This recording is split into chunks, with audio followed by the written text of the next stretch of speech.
Oregon 2025ல ஆகா ஓடிடியில் தமிழில் வெளிவந்த ஒரு சஸ்பென்ஸ் ஹாரர் த்ரில்லர் மூவி. இந்த படம் ஏற்கனவே 2024 வெளிவந்துருச்சு. இப்போ ஆகா ஓடிடியில் அவைலபிளாக இருக்குது. மறக்காம செக் பண்ணி பாருங்க. அருள் கேஆர் இந்த படத்தை டைரக்ட் பண்ணியிருக்காங்க. கவிப்பிரியா, கலைராணி, ஸ்ரீரஞ்சன், மைக்கேல் மற்றும் பலர் இந்த படத்தை நடிச்சிருக்காங்க. இப்போ இந்த படத்தோடைய கதையை பார்த்துடலாம். ஒரு அடர்ந்த காட்டுப்பகுதி அடிவாரத்தில் ஒரு வீடு ஒன்று இருக்குது. அந்த வீட்டில் வயசான பெரியவங்க 2 பேர் இருக்காங்க. இவங்களை பார்த்துக்கணும். அதற்கான வேலைக்காக நம்ம ஹீரோயின் அங்கே போயிருக்காங்க.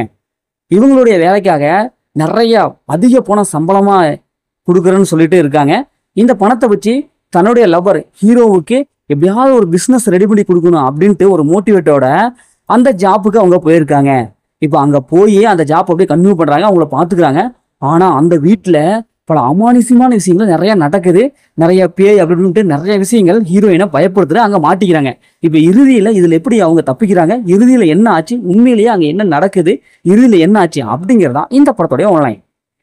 இந்த படத்தோடைய பாசிட்டிவ்னு பார்த்தாலும் செகண்ட் ஹாஃப் தான். ஏன்னா செகண்ட் ஹாஃப் அவ்வளோ படம் ஸ்பீடாக போகுது. ஸ்டோரி அதுக்கு ஏற்றவாறு செம்மையாக செட் ஆகிருக்கு. செகண்ட் ஹாஃப்லேருந்து ஆரம்பித்த படம் இடைவேளைக்கு அப்புறம் படம் கடைசி வரைக்கும் அடுத்தது என்ன நடக்கும் அப்படிங்கிற அந்த ட்விஸ்ட் அண்ட் டர்னிங் பக்காவாக மெயின்டைன் பண்ணியிருக்காங்க. இந்த படத்தில் ஹீரோ ஹீரோயின் இது 2 கெமிஸ்ட்ரி நல்லா இருக்கு. அதாவது அந்த ஒரு லவ் போர்ஷன் வரும், அந்த போர்ஷன்லாம் சூப்பராக இருக்கு. அது செகண்ட் ஹாஃபில் அந்த ஹாரர் எலிமெண்ட்லாம் சூப்பராக காமிச்சிருக்காங்க. பிஜிஎம் மியூசிக் சூப்பராக பண்ணியிருக்காங்க. சினிமாட்டோகிராஃபி படத்துக்கு என்ன தேவையோ அதை சூப்பராக கொடுத்துருக்காங்க. படத்தில் நடித்த எல்லாமே சூப்பராக பர்ஃபார்ம் பண்ணியிருக்காங்க. குறிப்பாக ஹீரோயின் கேரக்டர் செம்மையை எழுதி எடுத்திருக்காங்க. இந்த படத்தோடைய மைனஸ்னு பார்த்தாவே ஃபர்ஸ்ட் ஹாஃப் தான். ஏன்னா ஃபர்ஸ்ட் ஹாஃப் தான் நார்மலான படமாக இருக்குது. நிறைய சீன்ஸ் ப்ரெடிக்டபிளாக இருக்குது, கொஞ்சம் போர் அடிக்குது. இவங்க ஃபர்ஸ்ட் ஹாஃப் ஸ்க்ரீனில் இன்னும் கொஞ்சம் சுவாரஸ்யமாக கொடுத்துருக்கலாம். மற்றபடி இந்த படத்தில் பெரிய மைனஸில் எதுவுமே இல்லை. எந்த படத்தை ஃபேமிலியில் பார்க்கலாம், கண்டிப்பாக ஃபேமிலியில் பார்க்கலாம். படத்தில் அந்த மாதிரி சீன்ஸ் எதுவுமே இல்லை.